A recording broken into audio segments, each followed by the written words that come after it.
เบิ่งดูนี่ผลงาน3 ตัวนี่ประมาณ3 ตัวประมาณสองโลครึ่งโอ้ชื่อประมาณ2 โลครึ่งเห็นไหมตัวบักใหญ่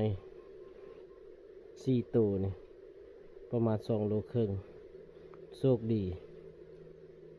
ได้ตัวหนึ่งอันนี้เบิ่งดูนี่มันใหญ่ซ้ำใดปีหน้าที่ซื้อมาปล่อยอีก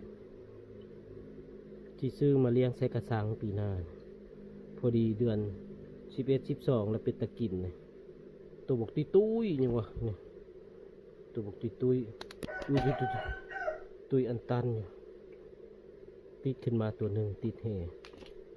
คักกินมื้อแรงปีงเห็นป่ะตัวบกใหญ่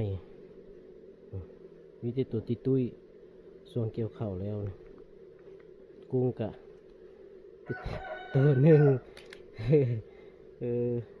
ซื้อมาเลี้ยงขายซะบ่เนาะตัวบักใหญ่ๆโตละโลกุ้งกะ